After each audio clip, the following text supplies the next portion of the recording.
নমস্কাৰ, মই বেদান্ত কুমাৰ শৰ্মা। আজি নকৈ নোৱাৰো অনুষ্ঠানত আপোনালোকৰ সন্মুখলৈ এটা বিশেষ প্ৰসংগ আনিব খুজিছোঁ। প্ৰসংগটো হ'ল, আমি যেতিয়া বুৰঞ্জী অধ্যয়ন কৰোঁ তেতিয়া মই সদায় এটা কথা কওঁ যে বুৰঞ্জী পঢ়াৰ আগতে বুৰঞ্জীবিদগৰাকীৰ বিষয়ে জনাটো প্ৰয়োজন, নহ'লে বুৰঞ্জী ডিষ্টৰ্ট হ'ব পাৰে। ঠিক তেনেদৰে যেতিয়া আমি এটা অনুষ্ঠান কৰোঁ, সেই অনুষ্ঠানটো কৰিলে অনুষ্ঠান কৰোঁতাজনৰ বিশ্বাসযোগ্যতা সম্পৰ্কে আপোনালোকে জানিব খুজিব। এটা সময় আছিল, আপোনালোকৰ বহুতে মোক চিনি পাইছিল, কিন্তু এতিয়া সেই সময়বিলাক পাৰ হৈ গ'ল।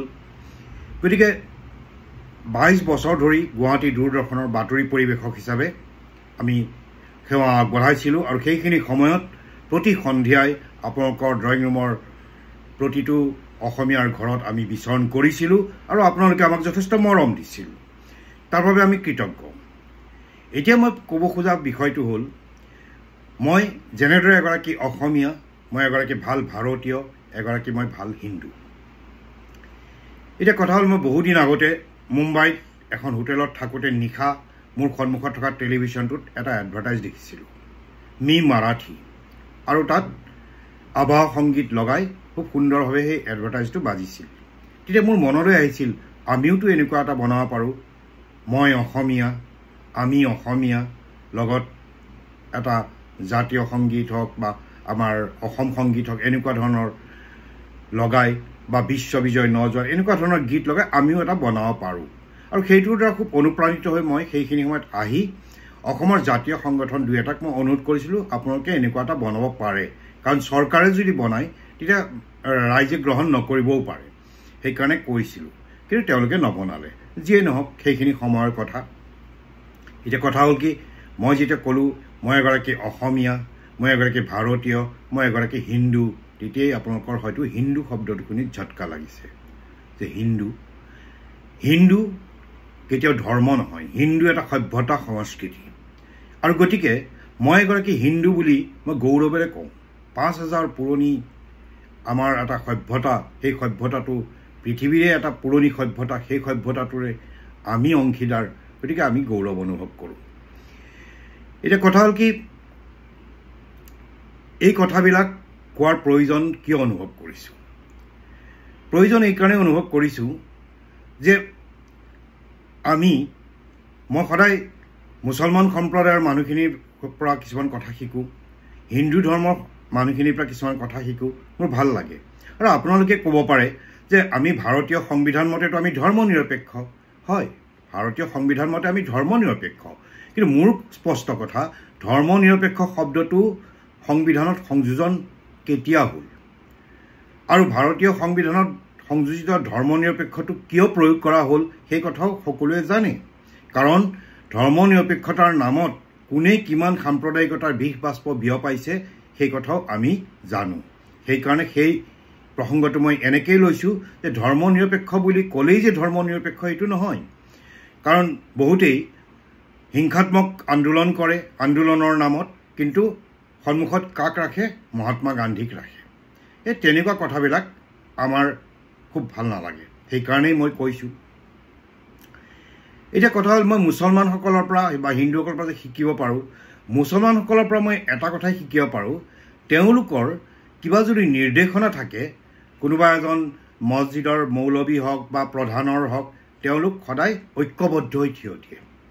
কিন্তু আমি হিন্দুসকলৰ মাজত সেই একতাটো নাই। আমি সদায় খণ্ড বিখণ্ড হৈ আমি কাম কৰোঁ। গতিকে এই কথাবিলাকৰ পৰা আমাৰ লাভ লোকচান এইবিলাক বিচাৰ কৰিব পাৰি। গতিকে মই ভাবোঁ আপোনালোকে এই কথাবিলাক অলপ গমি পিটি চাব। আৰু যেতিয়া এই কথাবিলাক এইকাৰণেই কওঁ যে আমি ৰাজনীতিক দলৰ লগত কোনো জড়িত নহয়।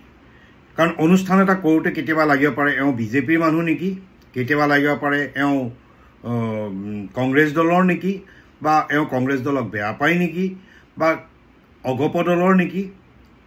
নহয়, কাৰণ আমাৰ দৰে ব্যক্তিবিলাকৰ কোনো ৰাজনৈতিক মতাদৰ্শ বা আদৰ্শ বুলিবলৈ নাথাকে। কিয় জানেনে? 1985 চনত অসমৰ প্ৰায়বিলাক মানুহেই আছিল অগপ, আঞ্চলিকতাবাদ। আৰু আমি যেতিয়া সৰু আছিলোঁ তেতিয়া গাইডামুৰি কংগ্ৰেছৰ চিহ্ন আছিল গাইডামুৰি তেতিয়া গোটেই ভাৰতবৰ্ষ কেৱল কংগ্ৰেছ কিন্তু সেই মানুহখিনিয়েই কেতিয়াবা হৈছে অগপ কেতিয়াবা আকৌ হৈছে এতিয়া পদুম ফুল গতিকে আমাৰ দৰে যিবিলাকে ৰাজনীতি নকৰোঁ তেওঁলোকৰ কাৰণে ৰাজনীতিটো তেনেকুৱা বুলিয়ে মই বিবেচনা কৰোঁ আৰু মই মোৰ মনলৈ অহা কথাবিলাকেই আপোনালোকক কম বুলি কৈছোঁ যে গতিকে কোনোবাই ভাবিব নালাগে এওঁ বিজেপিৰ এওঁ কংগ্ৰেছৰ এওঁ অগপৰ এওঁ AIUDFৰ কিন্তু এটা কথা মই স্পষ্ট কৰি দিওঁ সকলোৰে নিজা মত থাকে আপোনালোকৰ এটা মত আছে আপোনালোকৰ এটা নিজা মত আৰু মোৰ এটা নিজা মত সেইটো স্বাধীনতা সকলোৰে আছে গণতান্ত্ৰিক দেশ কিন্তু মই 1977 চনৰ পিছত যেহেতু ৰাজনীতিটো দেখিলোঁ আৰু সেইখিনি সময়ৰ পৰা দেখাৰ কাৰণে মই কংগ্ৰেছ দলক যথেষ্ট ভাল নাপাওঁ বা কংগ্ৰেছৰ আদৰ্শক মই ভাল নাপাওঁ এইটো অতি স্পষ্ট তাৰ বাবে এইটো নহয় যে ভূপেন দাই ক'বৰ দৰে মোৰ ৰাইক ভাল পাওঁ বুলি আনৰ ৰাইক ঘিণ কৰাটো নুবুজায় ঠিক তেনেদৰে মই সেই দলক যে ঘিণ কৰোঁ তেনেকুৱা নহয় এতিয়া কথা হ'ল কি এই দলবিলাকে যেতিয়া ৰাজনীতি কৰে আমি সূক্ষ্মভাৱে পৰ্যবেক্ষণ কৰোঁ আৰু পৰ্যবেক্ষণ কৰি দেখোঁ কিছুমান দলে কিছুমান সম্প্ৰদায়ক তুষ্টিকৰণৰ নামত যেতিয়া কিছুমান কথা কয় তেতিয়া ভাল নালাগে কাৰণ তেখেতসকলে ভাৰত মাতাৰ যিটো স্বাভিমান সেইটোক ৰক্ষা নকৰাকৈ কেৱল ব্যক্তিগত লাভালাভৰ কাৰণে কৰে বহুত ডাঙৰ ডাঙৰ কথা কয় তেওঁলোকে কেতিয়াবা বিজেপিত থাকে কেতিয়াবা AGPত থাকে কেতিয়াবা কংগ্ৰেছত থাকে তাৰ মানে তেওঁলোকৰ ব্যক্তিগত লাভালাভ কি কেতিয়াবা সাংসদ হ'ব বা বিধায়ক হ'ব এইবিলাকে তেওঁলোকৰ মনৰ কামনা বাসনা কিন্তু আমি কেতিয়াও বিধায়ক সাংসদ হোৱাৰ বাসনা মনত পুহি ৰখা নাই গতিকে যিখিনি কওঁ স্পষ্টভাৱেই কওঁ সেইকাৰণে মই ভাবোঁ আপোনালোকে কথাবিলাক তেনেকেই গ্ৰহণ কৰিব কাৰণ এতিয়া চাওক মই এটা সৰু কথা ক'ব গৈছোঁ আজিৰ দিনটোত যদি কওঁ ভাৰতৰ বাহিৰত আমি যেতিয়া নিজেই যাওঁ আমি কি কওঁ আই এম ইণ্ডিয়ান মই নকওঁ যে মই অসমৰ যেতিয়া সুধিব in which part of India তেতিয়া হয়তো আমি ক'ম অসম গতিকে ভাৰতৰ বাহিৰত গৈ আমি ভাৰতৰ গুণ গাবলৈ ভাল পাওঁ আমাৰ দেশখনৰ গুণ গাবলৈ ভাল পাওঁ কিন্তু বিৰোধী পক্ষৰ নেতা এগৰাকীয়ে যেতিয়া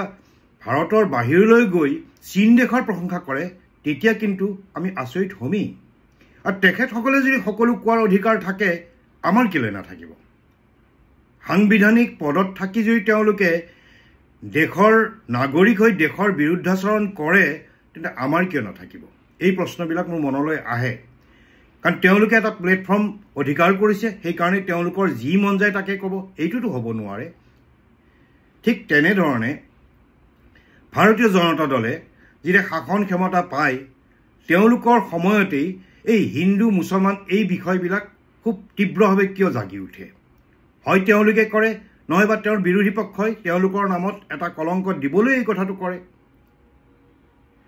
এই কথাবিলাক কিন্তু বিশ্লেষণ কৰাৰ প্ৰয়োজন আছে আৰু অসমত আঞ্চলিকতাবাদ দল বুলিলে আঞ্চলিক দল বুলিলে অগপকেই মানুহে সাংঘাতিকভাৱে বিশ্বাস কৰিছিল আৰু সেই বিশ্বাস তেওঁলোকে ভংগ কৰিছে তাৰ পিছত আৰু নতুন আঞ্চলিক দল হ'ব ৰাইজে আকৌ বিশ্বাসত ল'ব মোৰ মনে নধৰে গতিকে এই কথাবিলাক আমি কৈছোঁ আপোনালোকে সন্মুখত মই এনেকৈ আগবঢ়াই যাম সেই বিষয়বিলাক আপোনালোকে বিশ্লেষণ কৰিব বুলি আশা কৰিছোঁ আৰু মোৰ অনুষ্ঠানটো যদি ভাল লাগে আপোনালোকে নিশ্চয় কমেণ্ট বক্সত কমেণ্ট দি জনাব যে হয় এনেকুৱা এটা কথা আমিও ভাবি থাকোঁ কিন্তু আমি কোৱা নহয় কিন্তু আপোনাৰ মনৰ কথাখিনি আমাৰো মনৰ কথা ধন্যবাদ শুভৰাত্ৰি